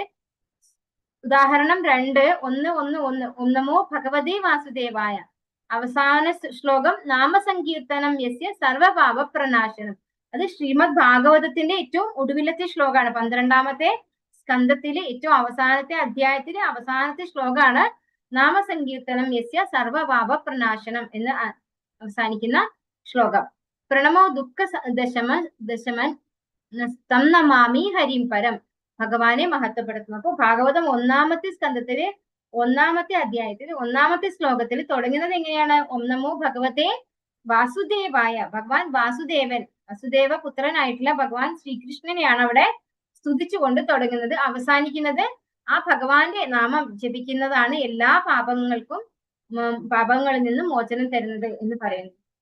അനുരഞ്ജനം, ഉപസംഹാരത്തിൽ പറഞ്ഞിരിക്കുന്ന ഏറ്റവും പ്രധാന വസ്തുതകൾ 1:3:28 അനുരഞ്ജനം, ഉപസംഹാരം. എല്ലാറ്റിനും ഉപരി മുമ്പ് പട്ടികപ്പെടുത്തിയ അവതാരങ്ങൾ, അതായത് നേരത്തെ പറഞ്ഞിട്ടുള്ള അവതാരങ്ങളൊക്കെ അംശങ്ങളോ പൂർണ്ണാംശങ്ങളോ അംശാംശങ്ങളോ സത്യാവേശ അവതാരങ്ങളോ ഒക്കെ ആണെന്ന് പറഞ്ഞു. പക്ഷെ ഭഗവാൻ കൃഷ്ണസ്തു ഭഗവാൻ സ്വയം. തു വിഭജനം, തൂവിന് ശേഷം വരുന്നത് ഏറ്റവും പ്രധാനമാണ്. കൃഷ്ണൻ ഭഗവാൻ തന്നെയാണ്. കൃഷ്ണസ്തു ഭഗവാൻ സ്വയം. ഇത് ഗ്രമാറ്റിക്കൽ ആയിട്ട് പറഞ്ഞു തരികയാണ്. ഒരു കാര്യം സ്ഥാപിച്ച് പറയാൻ വേണ്ടിയാണ് വിഷയം ആദ്യം പറഞ്ഞ് ലേറ്റർ ഓൺ എന്ത് പറയുന്നു, എന്താണ് അവിടെ ഉപയോഗിച്ചിരിക്കുന്ന വാക്കെന്താണ്? വിഷയം ആരോപണം. ആരോപണം രണ്ടാമത് പറയുന്നു. അതായത് കൃഷ്ണൻ എന്ന് പറയുന്നത് വിഷയവും ഭഗവാൻ സ്വയം എന്ന് പറയുന്നത് ആരോപണം. അങ്ങനെയാണ് അവിടെ പറഞ്ഞു തരുന്നത്. ചരിത്രപരമായ പ്രസ്താവനയേക്കാൾ പ്രധാനമാണ് ദാർശനിക പ്രസ്താവന. ശ്രീമദ് ഭാഗവതത്തിലെ സ്കന്ധം 10 ലീല, മഹാവിഷ്ണു ബ്രാഹ്മണപുത്രരെ തട്ടിക്കൊണ്ടുപോകുന്നു. അർജുനൻ അവരെ തിരികെ കൊണ്ടുവരാൻ പ്രതിജ്ഞ എടുക്കുന്നു. അതിന് കഴിയുന്നില്ല. സ്വയം കൊല്ലാൻ പോകുന്നു. ഭഗവാൻ കൃഷ്ണൻ ഇടപെട്ട് അർജുനനെ രക്ഷിക്കുന്നു. ഈ പോയിന്റുകൾ യോജിക്കുന്ന ശ്ലോകങ്ങളുടെ പട്ടിക 1:3:28 ബ്രഹ്മവിമോഹന ലീല, ബ്രഹ്മാവിന്റെ പ്രാർത്ഥനകൾ, സ്കന്ധം 10 90 അധ്യായങ്ങൾ പ്ലസ് സ്കന്ധം 11 34 അധ്യായങ്ങൾ കൃഷ്ണനെ മഹത്വപ്പെടുത്തുന്നതിനായി സമർപ്പിച്ചിരിക്കുന്നു. അപ്പൊ ഈ പറഞ്ഞിരിക്കുന്ന അധ്യായങ്ങളിലും ശ്ലോകങ്ങളിലും ഒക്കെ ഭഗവാനാണ് പരമദിവ്യോത്തമ പുരുഷൻ എന്ന് പറയുന്നുണ്ട്. ഭഗവാനെ സ്തുതിക്കുന്നുണ്ട്. അത് ശ്രീമദ് ഭാഗവതത്തിൽ നമുക്ക് ഉടനീളം നമുക്ക് കാണാൻ പറ്റും ഭഗവാന്റെ സ്തുതികള്, ഭഗവാനെ സ്തുതിക്കുന്നത്. ഭഗവാൻ മാത്രമാണ് അല്ലെ, ഇവൻ ഉത്തരയുടെ സ്തുതിയിൽ പോലും പറയുന്നുണ്ട്. എന്താണ് പറയുന്നത്? പാഹി പാഹി മഹായോഗിൻ ദേവദേവ ജഗത്പതേ എന്നാണ് വിളിക്കുന്നത് അല്ലെ. അപ്പൊ എല്ലാ സ്തുതിയിലും നമുക്ക് കാണാൻ പറ്റും ഭഗവാനെ തന്നെയാണ് സ്തുതിക്കുന്നത്. ആചാര്യന്മാർ കൃഷ്ണനോട് അടുപ്പമുള്ളവരാണ്. അവരുടെ വ്യാഖ്യാനങ്ങൾ നമ്മുടെ ബുദ്ധിശക്തിയേക്കാൾ ഗൗരവമായി എടുക്കേണ്ടതുണ്ട്. അവരുടെ ബുദ്ധിശക്തി നമ്മുടേതിനേക്കാൾ ശുദ്ധമാണ്. ശ്രീമദ് ഭാഗവതത്തിലെ നിരവധി പ്രഭാഷകരും ശ്രോതാക്കളും ശുകദേവ് ഗോസ്വാമി, പരീക്ഷിത് മഹാരാജാവ്, സൂത ഗോസ്വാമി, ശൗനകാദി മഹർഷിമാർ, മൈത്രേയ മഹർഷി, വിദുരർ, ശീല നാരദമുനി, യുധിഷ്ഠിര രാജാവ് കൃഷ്ണനെ കുറിച്ച് ചർച്ച ചെയ്യാൻ ആഗ്രഹിക്കുന്നു. അപ്പോ ഈ പറയുന്നവരൊക്കെ ആരാണ്? ഭഗവാന്റെ ശുദ്ധ ഭക്തന്മാരാണ് അല്ലെ. നമ്മളൊക്കെ കാണുന്നു ശുകദേവ ബ്രഹ്മർഷി, പരീക്ഷിത് മഹാരാജാവ്, സൂത ഗോസ്വാമി, ശൗനകാദി മഹർഷിമാര്, ഇവരൊക്കെ ശ്രീമദ് ഭാഗവത്തിൽ എന്താണ് ചെയ്തിട്ടുള്ളത്? ഭഗവാനെയും ഭഗവാന്റെ ഭക്തന്മാരെയും സംബന്ധിക്കുന്ന ലീലകളും കഥകളും തന്നെയാണ് അല്ലെ. സദാ ഭഗവത് സ്മരണയിലിരിക്കാൻ പറ്റുന്ന രീതിയിലുള്ള ഒരു അറേഞ്ച്മെന്റ് ആണ് ഇതിലുള്ളത്, ശ്രീമദ് ഭാഗവതത്തിലുള്ളത്. അപ്പോ അവരൊക്കെ ഭഗവാൻ ശ്രീകൃഷ്ണനെ കുറിച്ച് തന്നെയാണ് ചർച്ച ചെയ്യുന്നത്.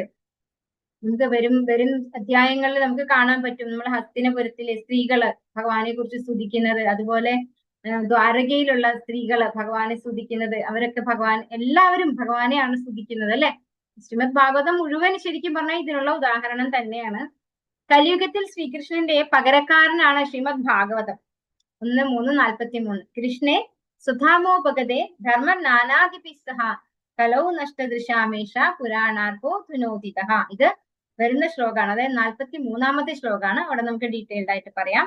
ഭഗവാൻ ഇവിടെ നിന്ന് പോയി കഴിഞ്ഞാൽ ഭാഗവതമാണ്, ഭഗവാന് തുല്യമാണ് ഭാഗവതം, കൃഷ്ണന്റെ പകരക്കാരനാണെന്നാണ് പറയുന്നത്.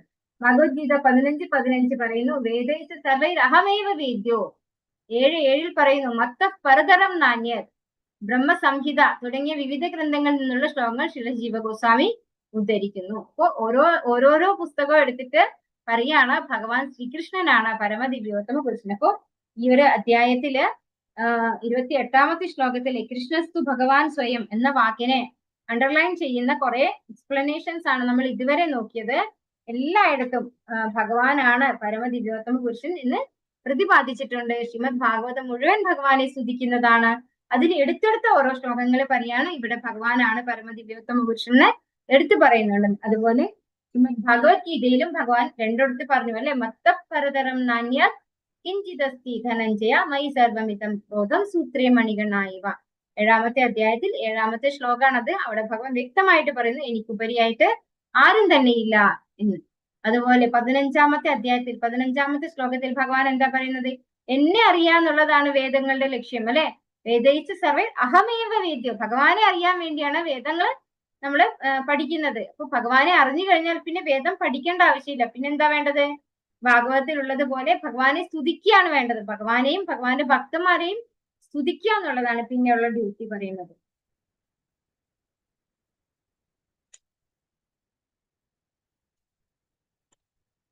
വലിയ പർപ്പോട്ടാണ് ഇതിലുള്ളത്.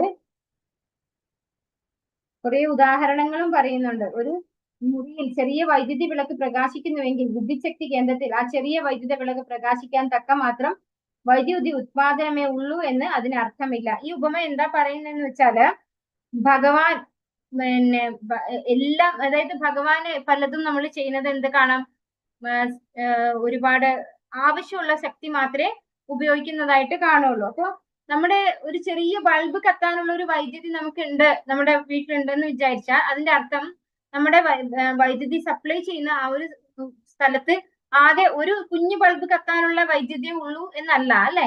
അതാണ് അത് പറയുന്നത്. അതായത് ഭഗവാൻ എന്ന് പറഞ്ഞാൽ ഭഗവാൻ ഫുൾ പൊട്ടൻസിയാണ്. പക്ഷെ ആവശ്യമായത് മാത്രമേ ആര് പ്രകടിപ്പിക്കുള്ളൂ? ഭഗവാൻ പ്രകടിപ്പിക്കുള്ളൂ. പ്രദർശിപ്പിക്കുന്നത് ഭഗവാൻ എവിടെ ഏതോ ഒരു സന്ദർഭത്തിൽ എന്താണോ ആവശ്യം അത് മാത്രമായിരിക്കും ഭഗവാൻ പ്രദർശിപ്പിക്കുന്നത്. ഇപ്പൊ നമുക്ക് എക്സാമ്പിൾ പറയുകയാണെങ്കിൽ കാളിയമർദ്ദന ലീല നമ്മൾ എടുത്തു നോക്കുകയാണെങ്കിൽ ഭഗവാൻ കുറെ സമയം എഫേർട്ട് എടുത്ത് കാളിയനെ തലയിൽ ചവിട്ടി അവസാനം ക്ഷീണിപ്പിക്കുകയാണ് ചെയ്യുന്നത് കാളിയനെ അല്ലെ. പക്ഷെ ഇതിന്റെ ആവശ്യം ഭഗവാനുണ്ടോ? ഭഗവാനൊന്നും അതിന്റെ ആവശ്യമില്ലല്ലേ. ഭഗവാൻ എന്താണ് ഭഗവത്ഗീതയിൽ പറയുന്നത്? എന്താണ്? സർവസ്യാഹം ഹൃദി സന്നിവിഷ്ടോ മത്തസ്മൃതി ജ്ഞാനമപോഹനം. എല്ലാവരുടെയും സ്മൃതി വിസ്മൃതി അപോഹനം, ഇതൊക്കെ കൺട്രോൾ ചെയ്യുന്നത് ഭഗവാനാണ്. ആ ഒരു ബുദ്ധി ഭഗവാൻ അപ്പൊ അവിടെ കൊടുത്താൽ പോരെ? ഭഗവാൻ ഇതിന്റെ മുകളിൽ കയറി ഡാൻസ് ചെയ്യേണ്ട ആവശ്യമുണ്ടോ? അപ്പൊ ഭഗവാൻ എന്താണോ ഇഷ്ടം അത് ഭഗവാൻ ചെയ്യും അല്ലെ? ഭഗവാന് വേണ്ടുന്ന ശക്തി ഭഗവാൻ ഉപയോഗിക്കും, അല്ലാത്തത് ഭഗവാൻ ഉപയോഗിക്കില്ല. ഭഗവാന് എനിക്ക് ശക്തി ഉണ്ട് എന്ന് ബോധ്യപ്പെടുത്തേണ്ടതിന്റെ ആവശ്യമില്ല ഭഗവാന്. ഈ എക്സാമ്പിൾ ഒക്കെ നോക്കി വെക്കണം. കാരണം നമ്മൾ ചിലപ്പം എക്സാമിന് ഇങ്ങനെയൊക്കെ ആയിരിക്കും ചോദിക്കുക, ആ ഉപമ വിശദീകരിക്കൂ അങ്ങനെയൊക്കെ പറഞ്ഞുകൊണ്ടാണ് ചോദിക്കുക. അതെല്ലാവരും പ്രത്യേകിച്ച് പെർപോർട്ടിൽ വായിച്ചു നോക്കി ശ്രദ്ധിക്കേണ്ടതാണ്.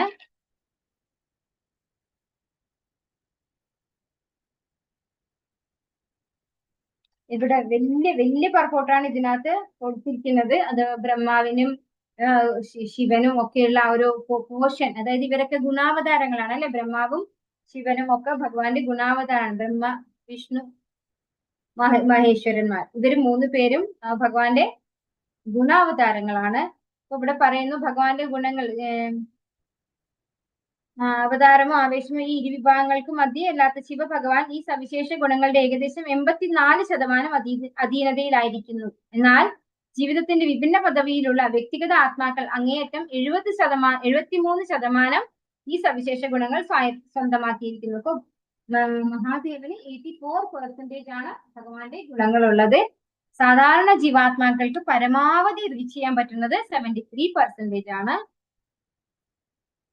ഭൗതിക അസ്തിത്വത്തിലെ ബദ്ധജീവിതത്തിൽ ജീവാത്മാക്കൾ ഈ ഗുണങ്ങൾ അത്യധികം തുച്ഛമായ അളവിൽ ജീവാത്മാക്കളുടെ ധർമാനുസൃത ജീവിതത്തിന്റെ ഏറ്റക്രമം അനുസരിച്ച് കൈവശമാക്കിയിരിക്കുന്നു. 73% 100% നല്ലൊരു വ്യക്തിയെ കുറിച്ചാണ് പറയുന്നത്. പക്ഷെ ജീവാത്മാക്കൾ വളരെ തുച്ഛമായ ഒരളവിൽ മാത്രമേ അത് ലഭിക്കുന്നുള്ളൂ.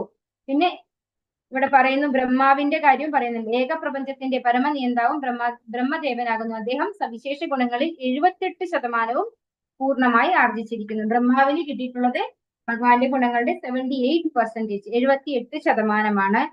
മറ്റെല്ലാ ദേവന്മാരും അതേ സവിശേഷ ഗുണങ്ങൾ അല്പമാത്രമായ അളവിൽ സ്വന്തമാക്കിയിരിക്കുന്നു. അപ്പൊ അത് ഇവിടെ എടുത്തു പറഞ്ഞിട്ടില്ല. 78% ബ്രഹ്മാവിൻ്റെത്, 84% മഹാദേവന്റേത്. സാധാരണ ജീവാത്മാവിന് പരമാവധി ആർജിക്കാൻ പറ്റുന്ന ഭഗവത് ഗുണങ്ങളുടെ പോർഷൻ എന്ന് പറയുന്നത് 73%, 73%. ജന്മഗുഹ്യം ഭഗവതോ ഏതൽ പ്രയതോ നരഃ സായം പ്രാതർഗൃണൻ ഭക്ത്യാ ദുഃഖഗ്രാമാദ്വിമുച്യതേ. ഭക്തി വേദാന്ത സംസ്കൃത പ്രഭാതിച്ച് ആരാണോ ഭക്തിയോടെ പ്രഭാത സായാഹ്ന വേളകളിൽ അതീവ ശ്രദ്ധയോടെ ഭഗവാന്റെ നിഗൂഢ അവതാരങ്ങളെ കുറിച്ച് കീർത്തിക്കുന്നത് അവന് ജീവിതത്തിന്റെ സർവ്വക്ലേശങ്ങളിൽ നിന്നും മോചനം ലഭിക്കും.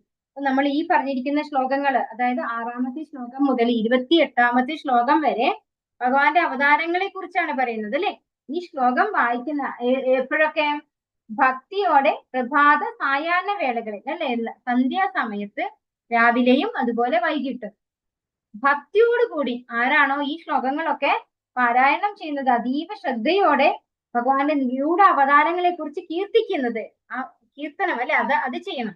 ഭഗവാനെ മനസ്സിലാക്കിക്കൊണ്ട്, നമ്മൾ വെറുതെ ശ്ലോകങ്ങൾ വായിക്കല്ല, ഈ ഓരോ അവതാരങ്ങളെ കുറിച്ചും മനസ്സിലാക്കിക്കൊണ്ട് ആരാണോ കീർത്തിക്കുന്നത് ആ വ്യക്തിക്ക് എല്ലാ ക്ലേശങ്ങളിൽ നിന്നും മോചനം ലഭിക്കുന്നു. ഇതേ കാര്യം ഭഗവത്ഗീതയിലും ഭഗവാൻ പറഞ്ഞിരിക്കുന്നു. ജന്മകർമ്മചമേ ദിവ്യം ഏവവ്യോവേത്തി തത്വധാർത്തിത്വാ ദേഹം പുനർജന്മ നൈതി മാമേതി സ്വ അർജുന. അപ്പൊ ഭഗവാന്റെ അവതാരങ്ങളെ കുറിച്ച് പഠിച്ചു കഴിഞ്ഞാൽ നമുക്ക് എന്താ സംഭവിക്കുക?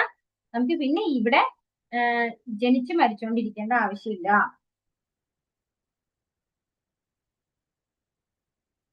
എത്ര രൂപം ഭഗവതോ രൂപസ്യാചിതാത്മനഃ മായാ ഗുണൈ വിരചിതം മഹാദാദിഭിരാത്മനി. ഭാഗവതമേത്തി ഭക്തി വേദാന്ത സംസ്കൃത പ്രഭാതിച്ച് ഭൗതിക ലോകത്തിൽ പ്രത്യക്ഷമാകുന്ന ഭഗവത് വിരാട വിശ്വരൂപം എന്ന തത്വം കാൽപ്പനികമാണ്. ഭഗവാന് സ്വരൂപമുണ്ടെന്ന ആശയം ഉൾക്കൊള്ളാൻ അല്പജ്ഞാനികളെ ഇത് സഹായിക്കുന്നു. എന്നാൽ വാസ്തവത്തിൽ ഭഗവാന് ഭൗതിക രൂപമില്ല. അപ്പോൾ ഈ വിരാട് രൂപത്തെ കുറിച്ചാണ് പറയുന്നത്. അപ്പൊ ഇവിടെ പറയുന്ന 30 മുതൽ 34 വരെയുള്ള ശ്ലോകങ്ങളിൽ വിരാട് രൂപത്തെ കുറിച്ചാണ് പറയുന്നത് എന്ന് പറയുന്നു. ഈ 30ാമത്തെ ശ്ലോകത്തില് പറയാണ് ഭഗവാൻ ഈ ഭൗതിക ലോകത്തിൽ പ്രത്യക്ഷമാകുന്ന ഭഗവത് വിരാട വിശ്വരൂപം എന്ന തത്വം കാൽപ്പനികമാണ്, അത് ഇല്ലാത്ത ഒന്നാണ് അല്ലെ? നമ്മൾ പഠിച്ചിട്ടുണ്ട് ഭഗവാന്റെ വൈകുണ്ഠ ധാമങ്ങളുണ്ട്, ആ വൈകുണ്ഠധാമങ്ങളിൽ ഭഗവാൻ ഒരുപാട് വൈകുണ്ഠം ഉണ്ട് അല്ലെ. ഓരോരോ രൂപത്തില് ഭഗവാന്റെ വൈകുണ്ഠധാമങ്ങളിൽ ഇരിക്കുന്നുണ്ട്. പക്ഷേ വിരാട് രൂപം എന്ന് പറഞ്ഞ ഒരു രൂപം എവിടെയും ഇല്ല. ഇത് കാൽപ്പനികമാണ്. കാരണം എന്താ വെച്ചാൽ ഈ ഒരു ഭൗതിക ലോകം ഭഗവാൻ എങ്ങനെയാണ് നിലനിർത്തുന്നതെന്ന് കാണിച്ചു കൊടുക്കാൻ വേണ്ടി മാത്രം ഭഗവാൻ എടുക്കുന്ന ഒരു രൂപമാണ് ഇത്. താൽക്കാലികമായിട്ടുള്ള ഒരു രൂപമാണ് എന്ത് ഭഗവാന്റെ വിരാട് രൂപം എന്ന് പറയുന്നത്. ഇവിടെ പറയുന്നു ഭഗവാന് സ്വരൂപമുണ്ടെന്ന ആശയം ഉൾക്കൊള്ളാൻ അല്പജ്ഞാനികളെ ഇത് സഹായിക്കുന്നു. അപ്പോ ജ്ഞാനം കുറഞ്ഞ ആളുകള്, ഭഗവാന് രൂപമില്ല എന്ന് വിശ്വസിക്കുന്ന ആളുകൾക്ക് ഭഗവാൻ ഒരു രൂപം ഉണ്ട് എന്ന് ബോധ്യപ്പെടുത്താൻ ഇത് ഈ ഒരു വിരാട് രൂപം സഹായിക്കുന്നു എന്നാണ് പറയുന്നത്. എന്നാൽ വാസ്തവത്തിൽ ഭഗവാന് ഭൗതിക രൂപമില്ല. ശരിക്കും ഭഗവാൻ ഈ ഭൗതിക ലോകത്തെ ആളല്ല അല്ലെ. ഭഗവാൻ ആരാണ്? അതീന്ദ്രിയനാണ്. ഭഗവാൻ ഏത് രൂപം എടുത്താലും അത് അതീന്ദ്രിയമായ രൂപമാണ്. ഭഗവാൻ ഈ ഭൗതികതാ മാലിന്യങ്ങളുള്ള ഒരു രൂപം ഭഗവാൻ ഇല്ല. പക്ഷെ നമ്മളെ പോലെയുള്ള ഭഗവാനിൽ വിശ്വാസം ഇല്ലാത്ത, ഭഗവാനെ മനസ്സിലാക്കാൻ സാധിക്കാത്ത അല്പബുദ്ധികളായിട്ടുള്ള ആളുകൾക്ക് ഭഗവാൻ ഒരു രൂപം ഉണ്ട് എന്ന് കാണിച്ചു തരാൻ മാത്രം ഈ ഒരു രൂപം പ്രയോജനപ്പെടുന്നു എന്നാണ് പറയുന്നത്. ഹരേ കൃഷ്ണ കൃഷ്ണ കൃഷ്ണ ഹരേ ഹരേ, ഹരേ രാമ ഹരേ ഹരേ. പഞ്ചാകൽപതരുഭ്യസ്യ കൃപാ സിന്ധുഭ്യൈവ ച പതിതാനാം പാവനേഭ്യോ വൈഷ്ണവേഭ്യോ നമോ നമഃ. അനന്തകോടി വൈഷ്ണവേഭ്യോ ഹരി ഹരി ബോൾ. ഹരേ കൃഷ്ണ.